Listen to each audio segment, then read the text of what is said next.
these accounts have had people say, quote, yes, I'm black and I'm voting for Trump. They got more than 250,000 retweets, but they appear to be actually fraudulent accounts. Rick Newman, you first, and then let's bring Melody Hom in on this. This is an old trick at this point. I mean, we saw this in 2016, but a lot of the social media companies were not taking these accounts down because no one had ever actually put together what the overall strategy is here. Twitter did not say who's operating these accounts. So in 2016, the Russians did operate some accounts like this. It's also possible, since these were accounts in favor of Trump, and what they're trying to do is they're trying to make it seem that his support among black voters is higher than it actually is, and perhaps persuade some black voters not to vote for Joe Biden. Back in 2016, these kind of went rampant, and nobody really policed them.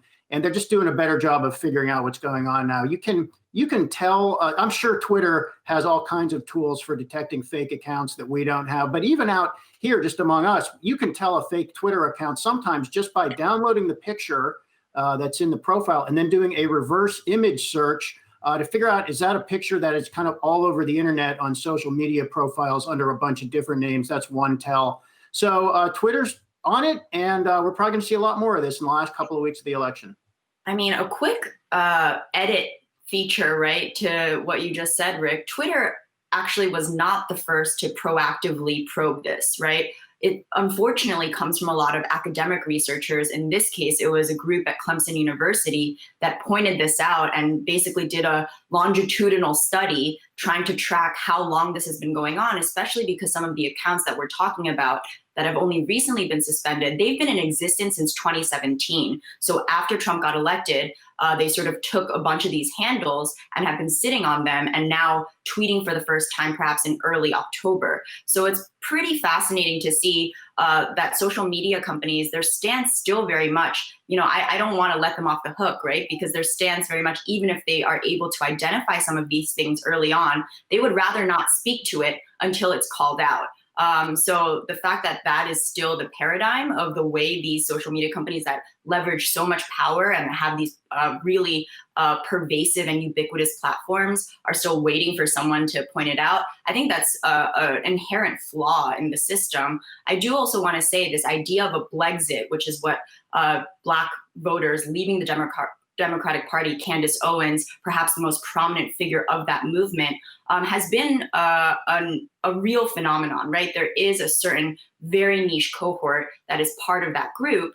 But to Rick's earlier point, this ability for bots, for random people, whether they're Russian trolls, whether they're white conservatives in their homes, to just easily, quickly whip up a bunch of accounts because there's no identity verification on the platform, and that's the same for most social media platforms, is turning out to be quite a troublesome predicament, right? The AI system and the algorithms and the tools that we're alluding to cannot catch all of these because there are some sort of crazy people out there who say whatever they mean and it may read as though it's a bot. I think the best way to trace a lot of these things, to Rick's point, is to kind of reverse image search, because we did see some of the shoddily done jobs, right, where the photo was actually just an image that says black man walking, right?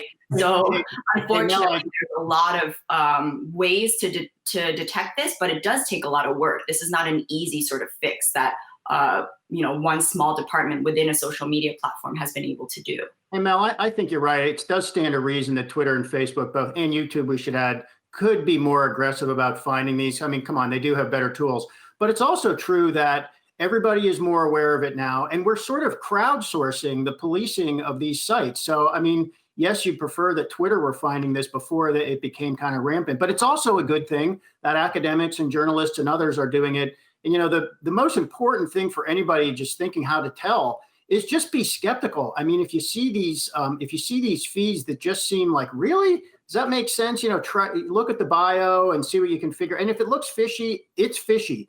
One thing I've reported on this back in 2016 and 17, and one way you detect or you defeat the AI is you have older accounts that have been in existence for some time, and you can actually buy these accounts on the internet for like a tiny fraction of a Bitcoin, and it's usually Bitcoin, so it's untraceable. And there are accounts that have been around for 10 years on Facebook and Twitter that people buy because they seem more real than ones that were just started, a month before the election. So yeah, everybody should be super skeptical. Yeah, quickly, this idea of digital blackface, that's what researchers are calling it. We talk so much about cultural appropriation. In this case, it is very much a digital blackface, right? There are a lot of people who are not Black, who are pretending to be Black to try to sway the vote. But I do want to point out, in addition to those accounts, there were a couple other. There was one pretending to be Erica Klaus, who's Nancy Pelosi's hairstylist. We saw all the controversy there.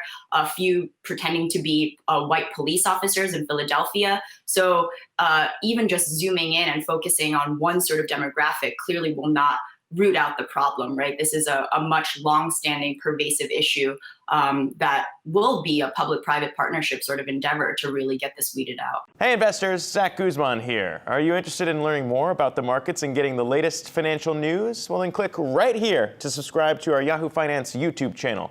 Get the latest up-to-the-minute market analysis, big interviews in the world of finance, and information on how to manage your money every day wherever you are.